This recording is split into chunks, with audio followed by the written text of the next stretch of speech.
picks for both of these mid laners should be taken out of the picture. Well, PSG going to be on your blue side, AHQ on the red. Again, this is our final tiebreaker. Winner here secures second place overall in the standings, as well as getting, like you mentioned, that extra week playoff bye into round 2 of the postseason. And PSG, they're going to go ahead, start off by banning out the Volibear away from Kongya, and then also getting rid of the Twisted Fate, like you mentioned, from Tank. Yeah, now looking not only at the mid lane pool, you're thinking about, okay, some decent win rates from the Thresh, Zoe, cool, nice to see it. But what I want to see is a heavy focus on bot lane bans now, because Unified, he's not quite Bruce levels of still defaulting to Aphelios and really missing MF, but his Ezreal is head and shoulders above the rest of his other champs that either you ban at Heroes AHQ or you give it and then take 2 priority picks after kind of baiting PSG into first picking that. Ashe open though, really important as well.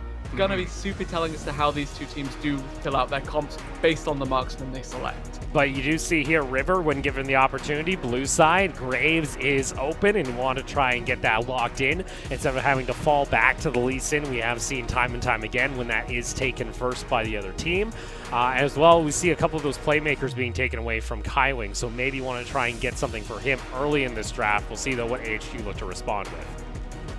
Yeah, now with that Graves secured, it does leave open answers like the Nidalee, but it wasn't quite as impactful for Kongya last time these two clashed. I think here you take Ashe and then you lock either a priority blind pick support, but of course that's not super appealing given that Bard and Thresh are off the table. So maybe just take the Nidalee on this rotation. I'm hoping we don't see Trundle, but okay, I'd be happy with that. All right, so try and answer a little bit there with the Lee Sin, and we saw how impactful Kongyu could be on this Lee Sin, especially earlier this weekend where he was able to keep comboing into the Zoe bubbles laid down by Uniboy. Maybe we'll see that combo once again if it wasn't banned out already by PSG, so maybe looking for something a little bit different. Yeah, these big playmakers with a lot of pick potential as well mean that Tank's signature Orianna is a little bit less appealing. The power play that we've seen actually come through from a lot of these teams is this red side third pick. Just take Orianna and then ban out 2 mid laners, whether it's Azir and like Jace or something else along those lines, and that is about as safe as you can get. This is not safe. This is not something I'm a fan of.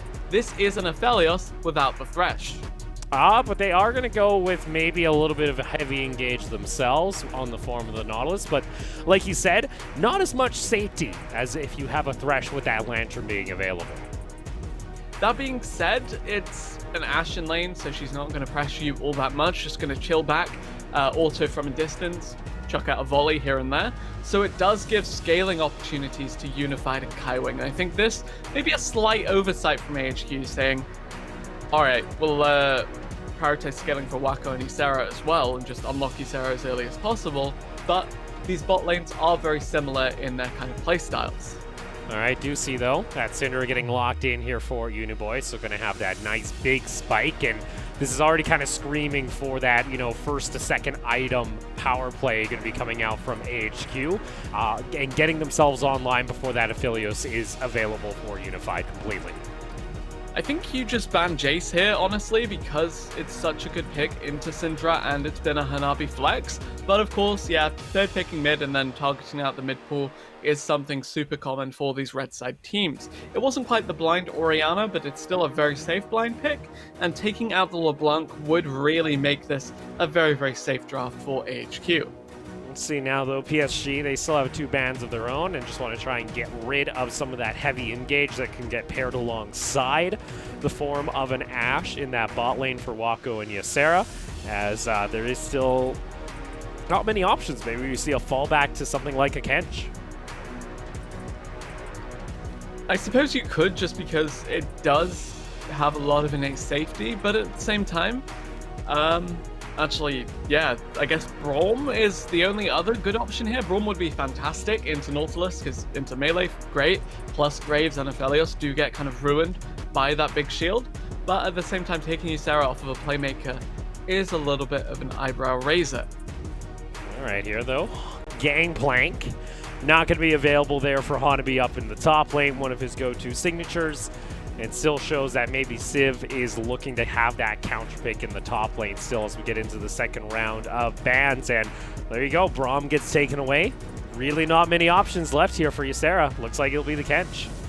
Yeah, Kench I'm not a huge fan of. I think Morgana would have been my preferred here, but Kench is fine. You just eat whoever's targeted by the R from the Nautilus. I'm hoping that this frantic typing on screen is them typing in Morgana, ready to click on that and lock that. Does not appear to be the case there, as the Kench will be unbenched here in our final game of the regular season. Now for PSG, what do they want to try and lock in here for tank, as well as Hanabi looking to be a blind pick? Yeah, you need a blind pick top lane, so I guess Cannon is fine. Renekton would be okay, but then you run the risk of just facing Wukong or something else pretty spooky in the top lane. Azir is a solid answer into Uniboy's Syndra, but at the same time, it does mean you are kind of susceptible to being punished early by this Lee Sin. And while PSG do find themselves with a late game teamfight win, it's really, really rough for them in the early stages where they are pretty vulnerable just by playstyle and team identity as a whole. And with a Renekton lock in, it seems like Hanabi is going to try and act as much as he can for that early game, mid game bridge for the rest of the squad. And hopefully maybe River can play alongside him. But again, that could be easily shut down here depending on what Civ wants to lock in. Or we might just see him fall back onto something like the Ornn and just be there for the CC. Not huge on the Ornn because it puts a lot of pressure on Uniboy to get big enough to carry these teamfights while you see Wako just scale up. But AHQ said, look, you drafted scaling, we will match you on that, and hope for the best that Kongyue's early aggression cannot be answered by PSG. And maybe be the one way for us to finish off our summer season. Again, we could see Kongyue make his plays early on with this Lee Sin to try and jumpstart the side of AHQ, try and stunt the growth of PSG. But this seems like very much a PSG style of composition that they love to work into. Yeah, PSG really fantastic team fighting comp here. If they get to that point, beautiful, take the 5v5s time and time again. But AHQ, it's harder to execute, but it is a lot more rewarding if you can get it going. Crack open that mid-tier 1 as soon as possible off of an aggressive Kongyue fight into a Rift Herald, and then unlock your Ashe and Tahm Kench to move around the map and use their globals to find more and more picks. And again, this is our final match when it comes to the regular season of the summer split. PSG and HQ tied in the tiebreaker 1-1, needing to play one final game to decide who walks away with the playoff bye, second overall in the PCS underneath Taipei J-Team, and who has to play the extra best of 3 in round 1 of the playoffs. Easily could be a finals matchup, and the top side of the bracket is stacked with talent. We'll see how this one pans out as we load in one final time for the regular season.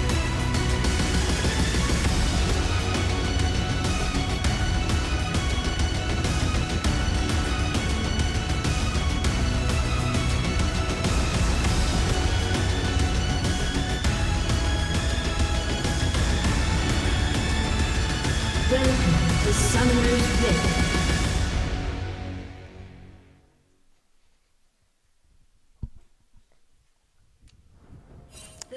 Back we go here, onto the Rift. I have lost an item of mine, Abriz, and I cannot find it. You know how hard it is to take notes during draft when you don't have a pen? Excellent. At least a functioning pen. I have one pen, but it kind of blew up on me, and now I'm stuck in my chair. That's my little tip. That may be. All right. Stuck in their chairs are going to be PSG, by the way, as they sit back and scale up for the late game. That is not the play for a team that does have a very suspect first 15 minutes of the game. Mm-hmm. You're basically banking on Hanabi pushing in and letting River play the game. You would hope so here, because like your early game, it's an Aphelios, it's an Azir. They don't do a whole lot until, you know, you hit 2 items apiece. You get an Asher's for tank, and then you get your first crit item as well as your Zeal item onto Unified. But for that first 15 minutes, it will likely be AHQ's map, especially if Hanabi isn't able to accelerate a lead via top lane. Yeah, absolutely need to see AHQ get that first Herald crack open mid-tier 1 as soon as possible, and then just rotate around the map, fishing for picks left and right. Lee Sin engage, Syndra QE to the face, Ash Arrow, Tahm Kench. It's all beautiful for the AHQ engage if they can fight on their terms. We'll do see here, Uniboy trying to find that Scar of the Week. Very aggressive immediately onto tank. We'll see how Kongyu likes to prioritize his time here so far. I kind of maybe expect maybe we'll start to see something come out of that Ash level 6. What do we truly expect though, I guess, when it comes to these early objectives? Are we expecting that AHQ will be able to just to walk away with most of these? Because that seems to be a trend that happens with PSG on these scaling comps. Yeah, I believe that will be the case, especially if you consider the fact that PSG's carries, neither of them have cleanse. That means they're a Syndra QE or an Ash Arrow away from complete decimation, and it means they have to be super respectful in their positioning. Tank level 3 does have his dash, so he should be a little bit safe from a fairly telegraphed gank from Kongyu. Yeah, you did see there was the ward down, so had an idea, but still decided to stick around, even with the dash and the flash. It's not going to be enough. First blood over to Kongyu. And that is why you take cleanse. Yes, TP does mean you have even footing in the lane, but tank just being not respectful enough. It opens up River to go for an invade, in which he got a grand total of nothing. And PSG already struggling in the early stages of this game. Beautiful Lee Sin from the hard carry jungler of AHQ. And that's just how it be sometimes when it comes here to PSG. And especially if tank gets like caught out early on, that is usually a very detrimental point for PSG, where it takes them quite a decent amount of time to recover without a instant response from River. Yeah, the Syndra and the Azir kind of trading blow for blow early, but Syndra, of course, having a lot more kill pressure and burst damage in exchange for losing out on DPS a little bit as the game goes on. But we look at the other lanes of PSG, they're all pushing in favor of AHQ pretty much, except for top. Top is the point of contention, top is where River can actually invade, and top is gonna be the focal point for the early game from PSG. Well, you do see a decent amount of ward coverage coming out from PSG because River got himself over onto the scuttle as well as getting the invade. Meanwhile, though, bot side of the map, that's an easy takeaway here for Wako and Ysera, who are able to get that push in onto Unified and Kaiwing, and they secure scuttle control, at least for AHQ. Yeah, not only does Ashe have a good matchup into Aphelios just by harassing him down from a distance with that W poke, but also consider that Tahm Kench does trash every melee support in lane. Tongue Lash to the face, a lot of damage, a lot of control, and a lot of innate safety. Braum, very similar in that regard, just two champions you really don't want to blind pick Nautilus into, and PSG, a little bit of an oversight when it comes to this bottom half of the map. And you're also talking about, even if there is a Nautilus Q to connect onto Wako, it's an easy devour, gets his 80 carry back to safety.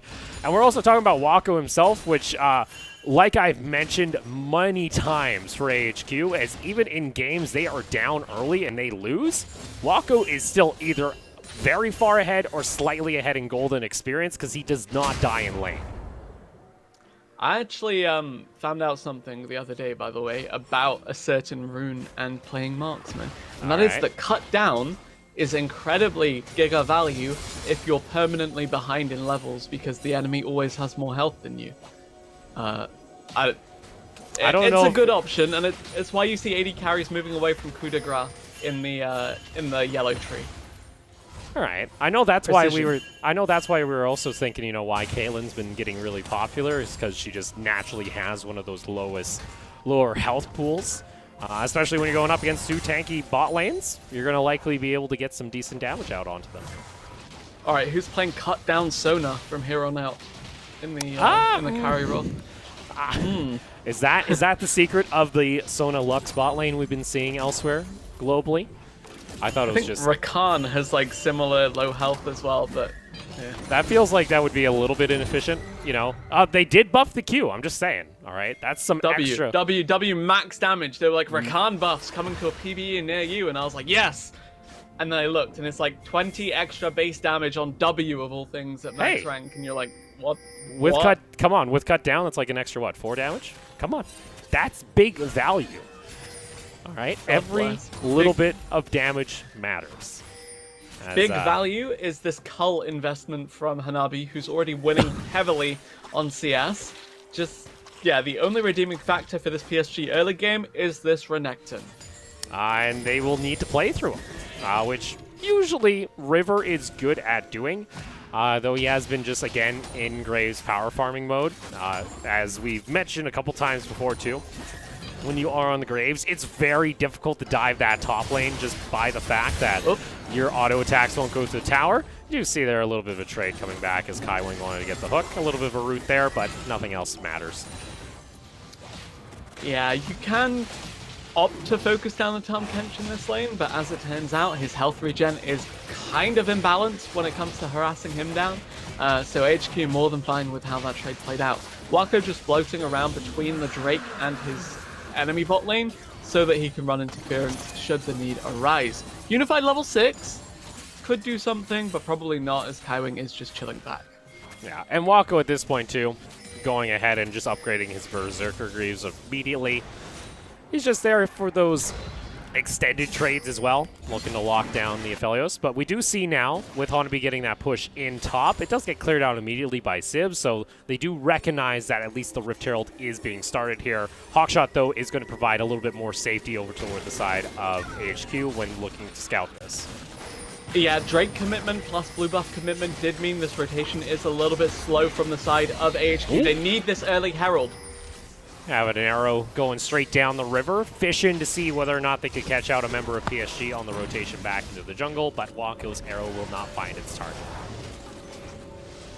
Yeah, pretty unfortunate there. AHQ just delayed on the rotation, waited to give Uniboy the blue buff, took some time moving up near 6th for the Kench.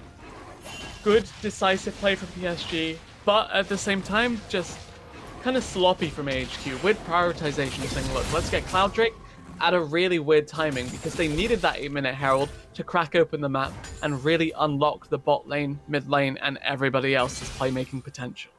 Instead, though, it seems to be PSG able to kind of stall things out. Maybe we'll see that be used toward the top section of the map, try and unlock Hanabi on the Renekton, and then maybe try and get themselves set up for, again, that first, 1 to 2 item spike where some of their carries kind of come online and maybe can start contesting some of these objectives.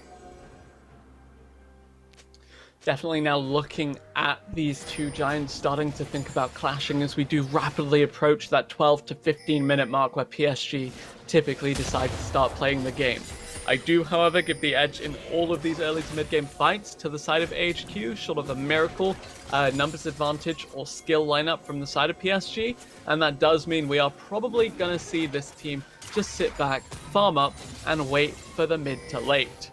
Well, and then it comes back to AHQ. Can they actually secure those objectives early on to try and force PSG's hand earlier than they maybe wanted to? Because again, with that Ocean Drake being spawned in now 2.5 minutes, it means we're either going to have ourselves an Infernal Soul or a Mountain Soul. And, ooh, Wako, the one time Ysera's not nearby, Kaiwing ends up missing the hook. And you spoke about Ysera, you spoke about HQ wanting to engage, and that's where I had my reservations about Ysera being on a disengage heavy support, but they've drafted engage in practically every other role, so I think AHQ is still more than happy to opt into some of these skirmishes, just not this one. Now you do see here, at least they realize, hey, we have Prio and a good setup there coming out as they're actually able to catch out Kaiwing over toward the side into the Scout of the Week. That's a beautiful combo coming out between Uniboy and Kongyu as that gets the first kill for the Syndra on the board. Yeah, really, really clean chain CCing there. No chance to even flash from Kaiwing. Got stunned by the arrow, got kicked by the Lee Sin, into the QE from the Syndra, and it was just smooth sailing from there on out for AHQ. Still got the Herald in pocket for PSG though. Could pop it top, funnel more gold into this Renekton, and have him go on a 1v9 backline kind of target. Well, there you go. That's going to be Call the Forge God being used here by Civ, as it does mean Shelly gets knocked up, but still turret plating will be injected onto the Renekton and Graves. And this is actually a refreshing sight to see, because it's rare that we actually see Ash arrows go fishing into the jungle during invades. This is something I love here from Wako and the rest of HQ, because, I always call out, send the Ashe to base, have her just throw an arrow down mid lane as soon as she resets. Not quite the play, but still a very, very promising kind of kind of pick. And actually, this is the first time in a while we've seen a team use the Ash Arrow as a pick tool rather than just a full-on 5v5 teamfight engage tool. Yeah, might as well start and pick that, because again, once you have something like a Syndra mid lane where Uniboy is going to get his first item and then get that spike of his second point in ultimate, it gets pretty devastating when you don't have any time to react because you're stunned up by an arrow. Yeah, now looking at how PSG are playing this one out, we said they want to stem the bleeding, scale up through this early game. They've only given away 2 kills, not the end of the world. Happy to trade evenly on gold as long as they don't have everything come crashing down in 10 or so minutes. Ludens for Syndra, close to level 11. Uniboy about as online as he will ever be. Maybe they wait for Blade for the Ash to be completed, but AHQ in a firm position to fight. Well, here we go. Ocean Drake is going to spawn in AHQ. They are at least getting the push in via the mid lane as well as bot, so that does allow Uniboy to come over for a roam. See, though, tons of pings coming out here from AHQ, as they are a little bit unsure when it comes to the vision laid down by PSG. Looks like they just want to try and get that in, as River alongside Tank and the rest of the squad are able to get a nice little push in mid and get a turret plate maybe onto Tank. Yeah, just full damage control for the first moment here from the side of AHQ. They don't make too proactive a play, just good answer from PSG to say, look, you want to take that? We will fish for mid prio. And now AHQ just handshaking back and forth, kind of awkwardly skirting around, waiting for PSG to take a reset so they can actually commit to the straight. And Kaiwing actually showing on that back with the hawk shot is enough to maybe convince AHQ to just go for this. And even then, you see that just base damage coming out from Uniboy, enough to force River and Kaiwing to have to second-guess their decision, and that leads into the second dragon of the game going in favor of AHQ. Yeah, this Syndra doing a lot of work already. Not quite level 11, which is our sweet spot, but still really, really fantastic. Good time to fight. The max rank Q dealing extra damage. Really, really rough for any member of PSG to face check, especially if Kaiwing can't proc Aftershock. Infernal Rift, really going to hammer home that AHQ's comp went ahead, deal a ton of damage, and if they can secure that soul, it's a one-shot from the Syndra onto Aphelios every time he moves into auto-attack. And really the only thing for PSG that's been, again, going kind of in their favor has been this top lane, but it's only about a 25 CS advantage, and that's kind of what we expect out of a Renekton into an Ornn matchup, where Civ is starting to become useful once he starts getting into, of course, his level 13, getting his ornaments starting to roll in, and we just haven't really seen PSG play via Hanabi. Yeah, Ornn really doesn't care if he falls behind early. Just keeping up is a small win for him, especially when the rest of his team are making moves across the map elsewhere. I do want to touch on, by the way, Tank's itemization has often been criticized on this broadcast, and usually with good reason. You need mercs into Syndra, and that's where I think he should have drawn the line. None of this fiendish, lost chapter crap. Instead, just finish your National's Tooth as your item, because right now, he's got about 2,500 gold sunk into items that are just delaying him from actually being a relevant champion. Just getting in there. I like it. As, like you've mentioned, we're pretty much still waiting on this Azir to pick up that Nashers as well as, that second item. And still waiting for Unified to really come online. And if only one of them is really there, AHQ, in theory, should have advantage when it comes to the fight. And it's going to be another objective that just goes over to AHQ. And this is, again, a very similar instance as River gets himself back to safety. But it's a common trend with PSG when they play these slower map-focused teams that they just lose out objectives everywhere. Yeah, cool and collected gameplay from AHQ, and even if it's not quite that first Herald with all the plates to play for, second Herald really good at just further augmenting this mid push. Once you crack open that mid lane tier 1, the map becomes yours. Granted, it's already pretty much AHQ favored if you look at vision, if you look at who's first to make the rotations, and that will be the snowball AHQ needs to approach the mid game at a comfortable pace. Redeeming factor for PSG though, dead even gold with a scaling comp. Because that is kind of the thing here at the moment now, is for AHQ, we kind of expected to maybe find them getting a little bit more of an advantage, and when you're going up against some of these slower scaling comps, especially outside the region, if you are able to qualify for Worlds 2020, you need to take some of these opportunities to actually get yourself a lead when you need to. It's not going to be like you're playing a game against, you know, PSG every single time. What happens when you go up some of the aggressive teams like from the LPL and even from LEC? I like how you're like, no, not LCK though. LCK will do the same thing to you, just a little bit better. A little bit, yeah. Yeah. We temper our expectations here on the PCS English broadcast when it comes to the World Championship. But that's a conversation that needs to start happening because, of course, these are two of our, what we would say, our big four of the region are. And again, only two of them are going to be able to make it to Worlds. We don't have 3 seeds anymore like the former LMS is now down to 2. All you need to do is make the grand final. But during these playoffs, I really hope we see some of these teams take more of those aggressive stances because I don't think they will be able to hold on to these scaling comps come the international competition. No, it definitely could be the case for a lot of our top teams. And AHQ, I think, are the most proactive of that, you know, cluster of top 4 teams. So it should be really telling just how they play this one out. Because PSG, while not quite that perfected kind of scaling LCK kind of meta, this is a similar kind of playstyle that you will match off against on the international stage, and it is something that AHQ need to abuse more thoroughly if they're gonna even make a splash on the world stage. Because you can already kind of tell now, PSG, they're not afraid to start getting some ward coverage into the river, as they are expecting now to maybe possibly try and contest for this 3rd dragon of the game. Of course, it is Infernal Rift, so if AHQ are able to secure that, Uniboy himself becomes an auto-deleter by just getting a Q onto one of these squishy members. Cool, and not only did I say that the Herald was really good at securing the mid lane tier 1 for opening up the map, but it's just easy, free mid priority around this Drake that has just spawned, as you mentioned.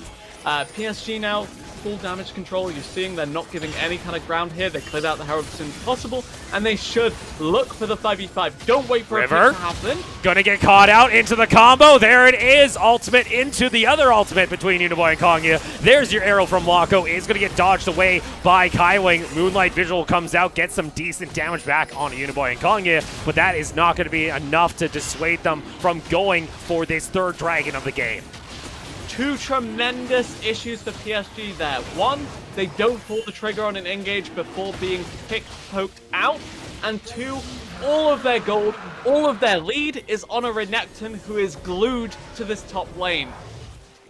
And this has been arguably a common complaint we have actually had about PSG when it comes to River's priority on the map, not actually playing via Hanabi when he's the only winning lane. Yeah, Azir was in no position to follow up on this either. Unified tried his best to salvage the fight, but really nothing PSG could do there. Either commit for the fight, or just don't put yourself in a position to eat an Ash Arrow, eat a Lee Sin Q, eat a Syndra QE. You're dancing with fire, you're playing with fire, dancing with dragons, the devil, who knows, whatever. Just, it's a dangerous situation to be in for no apparent reason. And I think it leads back to that conversation about PSG where, again, this team, it has brought games back like this rather easily before, and they still, of course, have scaling in their back pocket. But it's going to come down to, can they now find a really good team fight execution on that next dragon spawn, or are they going to be hoping that AHQ play almost too slow once they've secured this soul, and it's not up to them whether or not they come out ahead? Yeah, absolutely just need to see PSG in it for the long haul. Waiting up, scaling up, getting towards those spikes. But speaking of spikes, 2 items for the Syndra, 2 items for the Lee Sin, 2 items for the Ashe. Just gonna face roll these fights if PSG aren't playing them perfectly. Create space for Aphelios with the Azir, with the Graves, have Renekton get backline access. Don't let AHQ fight on their own terms because they have so many engage tools ready and waiting to pick you off with. And this Where is does that arrow go, by the way? Other side of the world. It's coming around. It's coming around for a second trip here shortly. Yeah, it's now kind of this issue now where PSG. this is a team that obviously we love to watch play, and they are often able to find ways back into these kind of situations, but they keep putting themselves into these situations. And it comes back to, are we just seeing, draft choices from Big Fafa and the rest of the support staff that are enabling it, or is it, scrims where we're just not seeing, maybe they're not seeing a good enough competition where, like, they could be playing via Hanabi. It comes back to this thing where River doesn't play via his winning lanes, and sure, you are on a Graze, but we would have liked to see something happen by now with this Renekton. He's been only unlocked in a side lane, but he's still just getting mashed by Ziv. And honestly, that Renekton's big lead was just 30 CS from the get-go, and it has just been held there while the rest of the map organically wins for AHQ. Just really, really rough for PSG here, given the fact that this Renekton, who kept them single-handedly relevant in the early game, hasn't had any sort of mid-game contribution, hasn't had any sort of mid-game attention, and now you see PSG just on the slow bleed. At least they're trying something now. All right. Of course, a lot of paths open here with the Infernal Rift, so again, it's going to be that contest. Still, though, Kongya not going to be able to secure the red buff. A lot used. Syndra Azir matching each other, split pushing a tier 2 top lane while all the fights happen on the bottom half of the map. Granted, they do both have TP, but what is that? I don't know. I don't know if Tank has been able to convince, Uniboy himself to be like, hey, what's great? A side lane. Because this is not something we see Uniboy usually do. Usually he's with his team looking for these fights.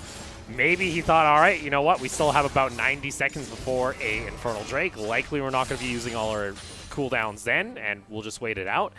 But once again, all right, bit weird on a side lane. Yeah, the more the minutes rack up, the more the identity of PSG shifts from Renekton to Azir to Aphelios, defining these team fights with the two major hyper carries.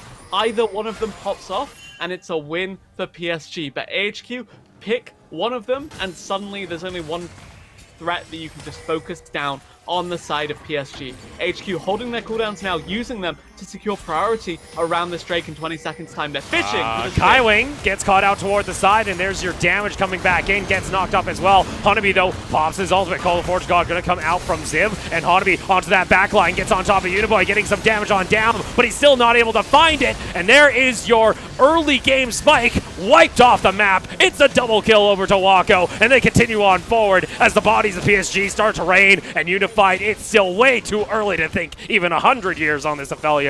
It's a triple for Wako. Unified incredibly close to getting a triple of its own there, but it is Wako on the Ashe that comes out ahead. Fantastic front-to-back team fighting, fantastic pick potential coming through from AHQ there. They play it out, they win it out, they get Infernal Soul, they will get Baron to boot, and they put PSG in the mid-game dumpster. And there you go. Having that ability to use the Kench to roam on over, you get yourself Infernal Soul, and you also acquire Baron. And now AHQ in prime position to start taking down towers and forcing PSG's hand to try and fight back and looking for more kills. And look how split this fight is. You don't have a standard teamfight comp on the side of AHQ. Instead, they thrive on chaos. They thrive when the setup on the map is like this. And Hanabi 1v5, but Aphelios can deal damage here. Tank on the Azir can't deal damage here. And by the time they do join the fight, the front line is out. The front line is dead. And it means these carries are ripe for the picking. And the thing that makes me bloody angry, too, is if Hanabi's jumping into that backline, Tank has still yet to use his damn ultimate in this game, and we're 25 minutes onto the map. Oh, man. If you want to go for these dives, we need to see the team commit. This is almost reminding me of what we saw yesterday with Nova when they had a similar kind of composition. That was actually the downfall of AHQ the last time these two teams met, by the way. Literally the same thing of the Kennen not ulting in to really save some of the crazier fights. Honestly, this time around, though, pleasantly surprised with how AHQ played it out. Not taking some of the more weirder 5v5s, slamming their head into the brick wall that is PSG's late game comp. Instead, finding picks, playing front to back, splitting the fight, getting priority target access, and setting up Wako for success. 3-0 and 1, 2-0 and 4 for Uniboy as well. These carries are goddamn huge. I know it's kind of hilarious too, as well. Only the arrow to just tag Hanabi. A little bit skeptical if AHQ were actually going to go much forward with that. The fact is, no matter what kind of ends up happening, these teams are going to be still on the same side of the bracket, and we might easily just get a best of 5 of this right into the after the first series between the loser of this game and, I believe, Nova. I believe both of these orgs did play 2 best of 5s all the distance between each other in spring as well, so yeah. They're setting themselves up for the repeat, and that might be just the PSG special. Remember, this team, back in spring playoffs, played more games than they did in the regular season than just all in the entirety of their postseason. So for them, hey, maybe we just need that round 1. They need to get warmed up. Maybe that's the situation.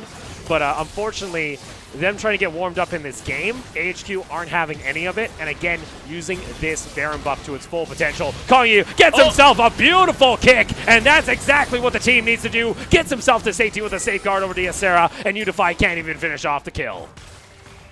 AHQ, besides that one turret they lost top lane, should be firmly in the way towards a perfect game. Really beautiful pick potential coming out of Kongyue there, just reading the opportunity perfectly. Gets on top of Sarah, gets devoured, gets this engage. Oh my goodness! What? Unified Wow. just gets evaporated by Uniboy. And just like that, AHQ, they know this game is in their back pocket. It's going to be now a 10,000 gold lead and knocking onto the door of the Nexus Towers.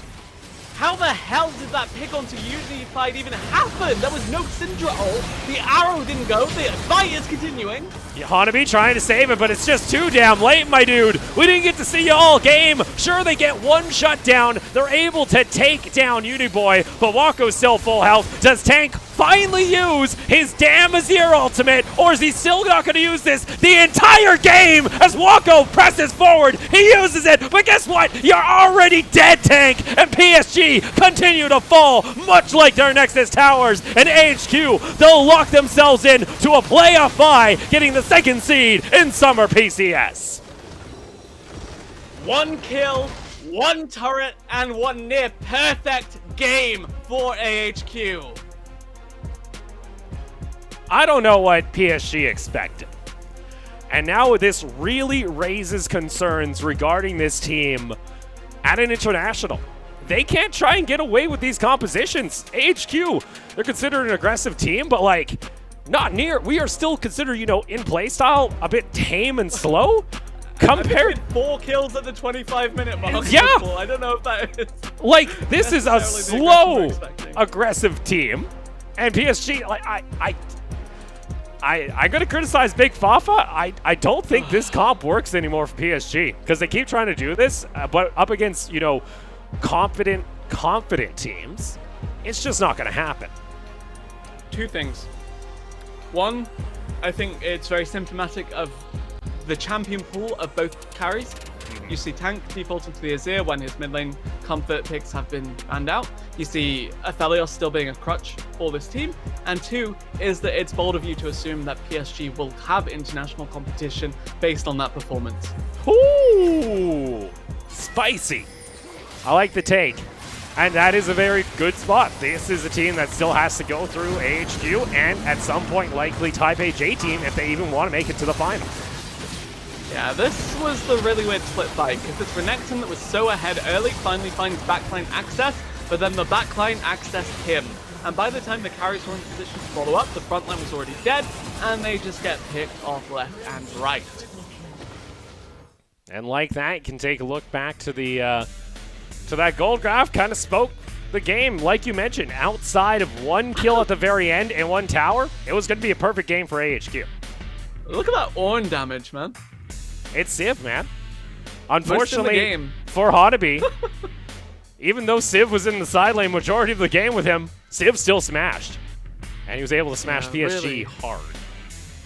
Yeah, conversely, you do have to kind of look at the elephant in the room. This Azir never really getting come online. Whether that was just Tank never using the ultimate, never really joining the fights, or that awful itemization where he delayed his build by 2,500 gold by being forced into Merc Treads. Fine. The issue I have is with the Lost Chapter on top of that, literally putting you 3k gold behind before lane phase is even over. Yeah, I've already expressed my disinterest into this Azir pick. I used to love seeing Azir in competitive, but man, the PCS Azirs in the second half outside of Mission, not feeling with, and even Mission did the same thing. I don't know what it is. These players aren't confident enough to try and go for a dive. I don't know. But the fact we didn't see an Emperor's Divide until literally the 29-minute mark as he was dying on the Nexus, I think speaks volumes right now to the performance we just saw from PSG. Yeah, really fantastic command over the early game from Kongyue. Got MVP last time these two clashed with an AHQ victory, and we'll get it again this time around. Just complete dominance over the map from the AHQ jungler. That game-winning pick onto Tank in the mid lane as well, into the escape. Really, really beautiful. And there you are. Unfortunately, for any PSG fans, they will have to, well, I don't know, maybe they'll take that as a plus and they get to watch a little bit more of their team. If you're AHQ though, and like you mentioned, Briz, for Civ and the rest of the squad, they get that extra week break to get some scrims in and get some much needed relaxation ahead of likely to be a very stressful playoffs. Indeed, they do. While on the other hand, you have to look at PSG. It's not quite as precarious a road as the 7th and 8th place teams. Of course, HK from earlier and Bijaya, who did a lot yesterday, but it's still not the free sailing they wanted. Well, we're going to go ahead and take an interview with Uniboy alongside Patty.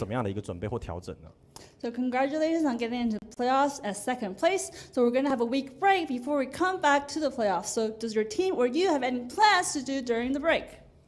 明天可能会放一天，先去好好空月的包厢，好好唱一首歌，唱个歌，然后之后就应该不会有放假了。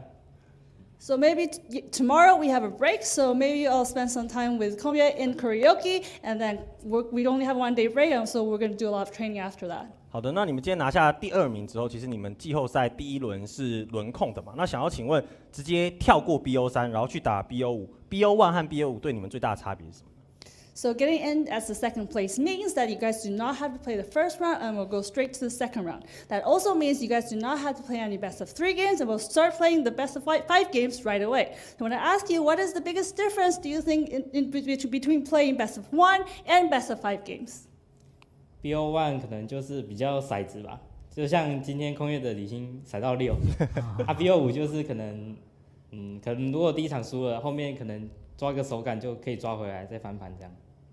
So I think playing best of 1 really depends on luck. Like today, Kongya did really well on his Lee Sin because we're lucky. And maybe in best of 5s, we can use the first game as warm-up and come back laterwards. 好的，那其实虽然说你们今天击败了 PSG 啊，但其实在季后赛的第2轮，你们还是有蛮高的几率再对上 PSG。那你们有准备其他的战术，有信心在下一轮再击败他们吗？ So you guys are probably going to meet PSG again in the second round. So do you have enough confidence to win them again, or do you have any other strategies planned? 我们应该会先想好要摆什么表情去应付他们了。 So we're probably going to plan on more emotes to use during the game when we face them again. 我看起来Uniboy 也学坏了，Uniboy 也学坏了。准备好。那当然也是恭喜你们拿下今天的胜利，也感谢翻译，当然也谢谢 Uniboy。哇，这个 Uniboy 当然可以放假喽。 And with that, we get ourselves a look at our finalized playoff bracket. So, starting things off next week on Saturday, we're going to have, of course, our first round of action. Starting off with 2 best of 3s, first one being between Machi Esports and Alpha Esports. And then PSG will be taking on Talon.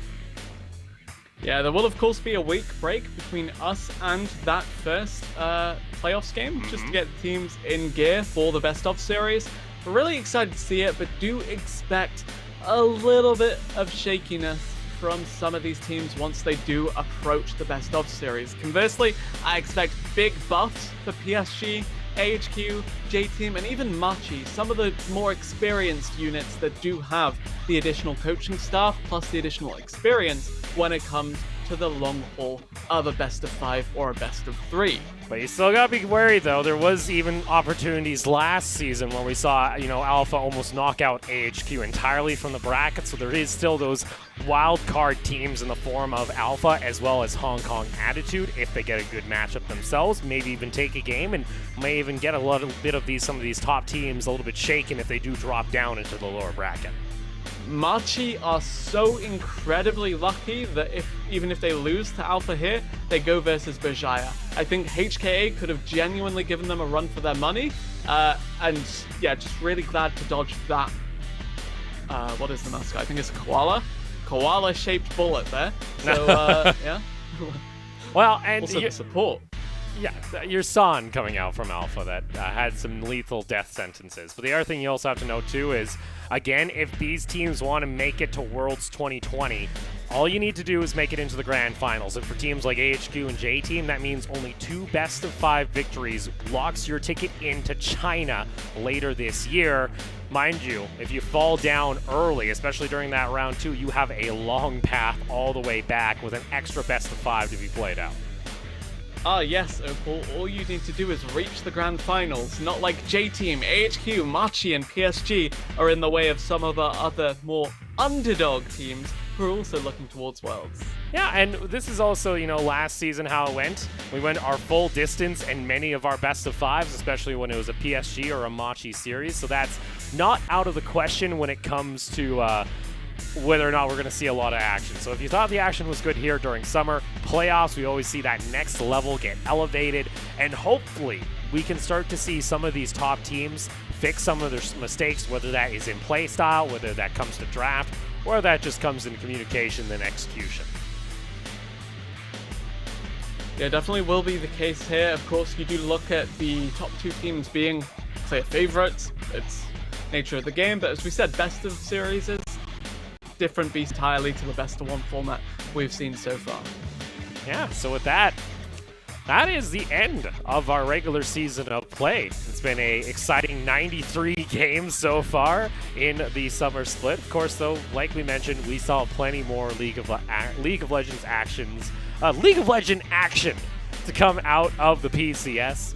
On top of that, too, you guys can always, if you did enjoy the show, be sure to follow our pages, whether that is on YouTube, Facebook, or even Twitch, as well as Twitter itself at LOL Esports PCS. And if you guys are tuning in with one of our television partners within the Southeast Asia region, thank you for tuning on in with us for this regular season. And of course, hopefully you guys can get a little bit of break so you guys can get yourself tuned up for the marathon that will be our playoffs, because there's still plenty of action to take place. Yep, 2 teams going to Worlds, and right now doesn't look like anyone is a clear lock-in. J-Team, of course, pretty favored. Everyone else, though, gunning for that second seed. Well, thank you guys for tuning on in. We will see you in 2 weeks' time for our first round of playoffs. And like Empress mentioned, our journey to Worlds 2020 still just only getting us started.